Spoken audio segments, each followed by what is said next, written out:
Welcome to Magical World. Let the magic begin.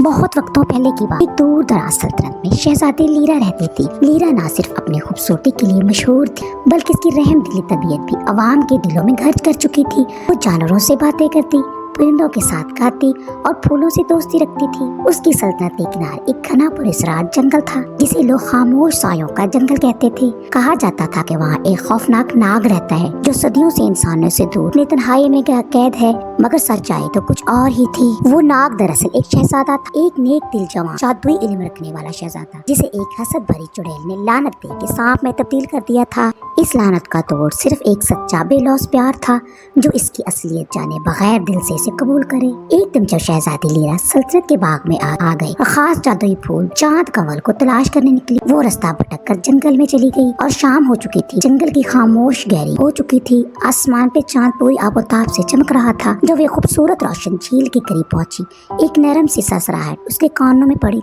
वो पलटी तो एक लंबा चमकदार स्याह सांप उसे देख रहा था, मगर उसकी आंखों में कोई दरिंदगी न थी, बस एक उदासी, एक तन्हाई, जैसे वो सदियों से किसी की बात को सुनने का मुंतजिर हो। लीरा ने डरने की बजाय आहिस्तगी से कहा, तुम डराने नहीं लग रहे, तो तुम अकेले क्यों लग रहे हो? ज़हरन के दिल में कुछ हल्का सा टूटा। शायद वो लानत की दीवार थी जो पहली बार कमजोर पड़ी। लीरा रोज इस झील पे आती, वो सांप से बातें करती, गाती और एक छोटी छोटी परेशानियां सुनाती। ज़हरन से खामोशी से सुनता और कभी कभार अपनी धुन से जमीन पे हल्की सी ससराहट और लकीरें खींचकर जवाब देता। उनके दरमियान एक अजीब सा खामोश दोस्ती परवान चढ़ रही थी। लीरा के दिल में अब ये अजीब सांप उसके दिन का सबसे खूबसूरत लम्हा बन चुका था। वो जानती थी कि इस सांप में कुछ खास है, जिसे वो किसी भेद को छुपाए हुए है। जंगल की चुड़ैल जिसने ज़ेरन को लानत डाली थी, उसे बदलती हुई फिजाओं को महसूस कर चुकी थी। वो जानती थी कि अगर लीरा की मोहब्बत सच्ची निकली तो ज़ेरन आज़ाद हो जाएगा और इसकी सदियों की बददुआ रायगा चली जाएगी।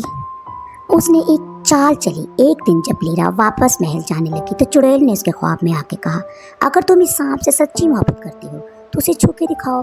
लीरा जागते ही दौड़ी और झील तक पहुंची।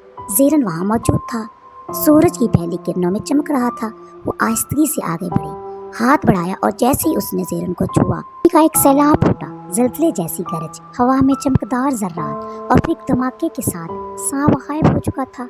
उसकी जगह खूबसूरत नौजवान खड़ा था, लंबे बाल, चमकदार आंखें और सुनहरी कमर पर सांप की तरह पेचीदा नक्श। लीरा ने हैरत से उसे पूछा, तुम कौन हो? ज़ेरन ने जवाब दिया, उसका हाथ चूमा और कहा, मैं वही हूँ जिसे तुमने दिल से चाहा। एक सांप की शक्ल में एक मर्द के दिल के साथ तुमने मुझे मेरी हकीकत वापस दे दी। मगर कहानी यहीं खत्म ना हुई।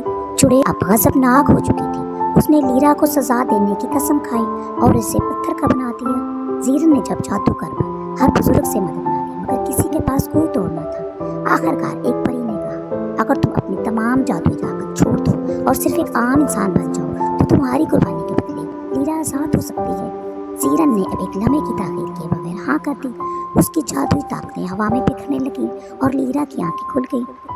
ने सादगी से शादी कर ली और ज़ेरन अब एक आम इंसान बन चुका था, मगर इसकी मोहब्बत ने उसे शहजादों से भी ज्यादा अजीम बना दिया था। वो दोनों इस झील के किनारे एक महल में रहने लगे, जहाँ हर शाम चांदनी में सांप के पुराने नक्श अब भी चमकते, जैसे कुदरत इस सच्ची मोहब्बत को याद रखे हुए हो। और यूं एक सांप की तन्हाई एक शहजादी की मोहब्बत से मुकम्मल हो।